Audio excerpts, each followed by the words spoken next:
Lady from St. Louis County. Thank you, Mr. Speaker. Speak against this amendment. Proceed, lady. I understand many of you feel a moral and religious obligation to care for life from conception to death, and many of you are passionate about protecting your religious point of view, that conception is the time for religious protections to begin. I'm also sure you know that not everyone believes your religious doctrine. What I find missing from my colleagues on the other side of the aisle is the same passion when it comes to supporting life after birth. Infant mortality in our boot hill is as high as in sub-Saharan Africa.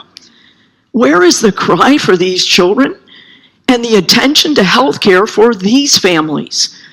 Maternal mortality in Missouri is among the highest in the nation.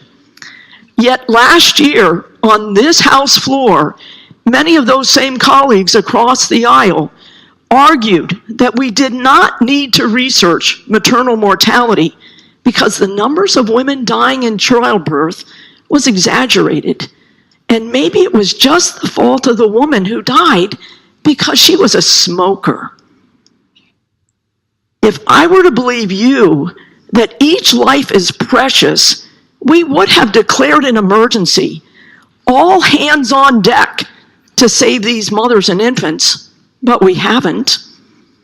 Healthcare, we spoke passionately about parents and their children in the hospital yesterday. But when mothers are addicted and deliver an addicted child, we don't want to pay for additional coverage proven to be effective to get the mother and infant back on track. On this floor during my tenure, we have stripped temporary assistance for needy families from 60 months to 45. This program is a federal program that cost the state of Missouri over $400,000 to alter our computers to make sure nobody gained from this service that didn't qualify. This program helps feed our children. As I mentioned earlier in our committees in the House and Senate today, we're talking about placing additional hurdles to get SNAP benefits. Supplemental Nutrition Assistance Program, a program for low and no income people, food for kids. We have a tender spot in our heart for sheltered workshops. But when our people living with disabilities, one of the ones that's referred to in this amendment, although we're not discussing the other abnormalities that show up on fetal testing, when they get to be 24 years of age and have master's degrees and are working in the community and need help getting back into bed at night, we look the other way and hope they get the care they need.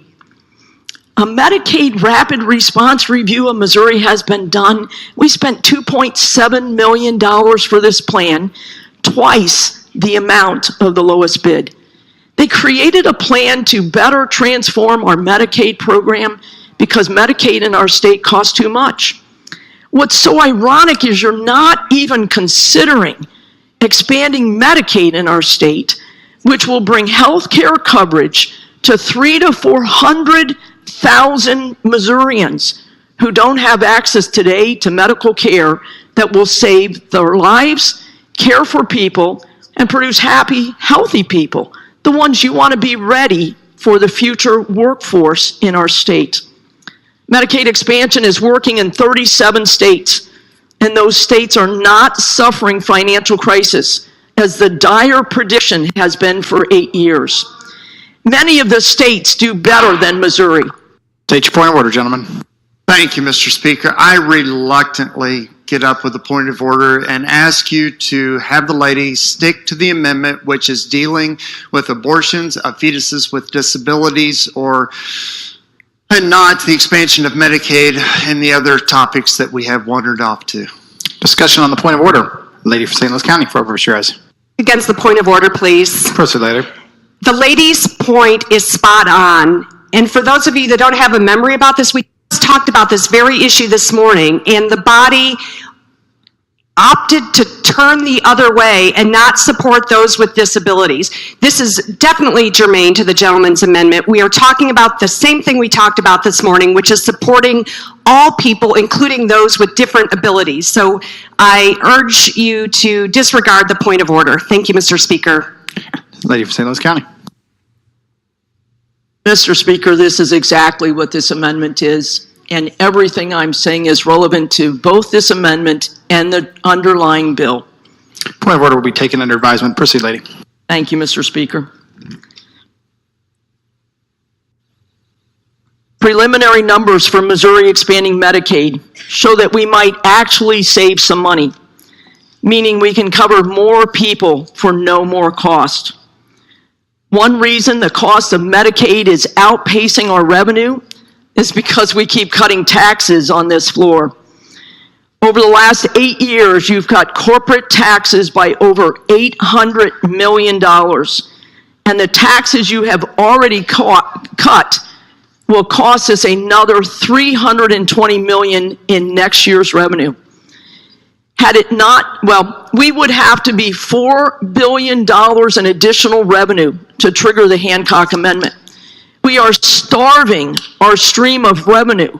So of course our spending for Medicaid looks like it's higher because we're also not paying for roads and bridges and education and higher education and treatment courts and public defenders and juvenile public defenders, the court systems, our state employees to have decent competitive salaries. You will remember the term revenue neutral, a term floated here last year regarding the 2 tax cuts we've made last year. If you don't get the daily totals of revenue each morning, let me tell you today, the state is only down 4.9%, better than we've been all year, and we're still down $290 million. As tax filing day is coming up, the ranking member of budget said it best. We are hoping our constituents will pay a larger tax bill this year so we can balance our budget, and that should terrify all of us. State your point of order, gentlemen. Thank you, Mr. Speaker. We have now progressed into tax cuts and roads. We are way off the amendment. I ask again for a point of order to please ask the lady to stay relevant to the amendment. The point of order is well taken. Further discussion on House Amendment 5. Gentleman from McDonald, for first your eyes. Thank you, Mr. Speaker. To speak in favor of the amendment. Proceed, gentlemen. Thank you, Mr. Speaker. Mr. Speaker, you might recall from 2 years ago in 2017 that a gentleman by the name of Frank Stevens appeared before the U.S. Congress in a committee of the House of Representatives. State your point of order, lady. Thank you, gentlemen. I understand your ability to tell me I'm not on topic. I believe I still get to have the opportunity to discuss the amendment at hand, and that my time has not yet run out.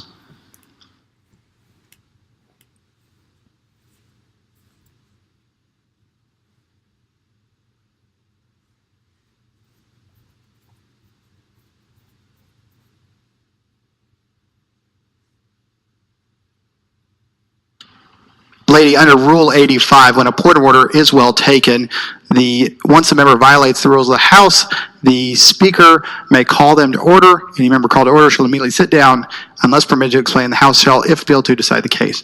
We've chosen to move on. Gentleman from McDonald.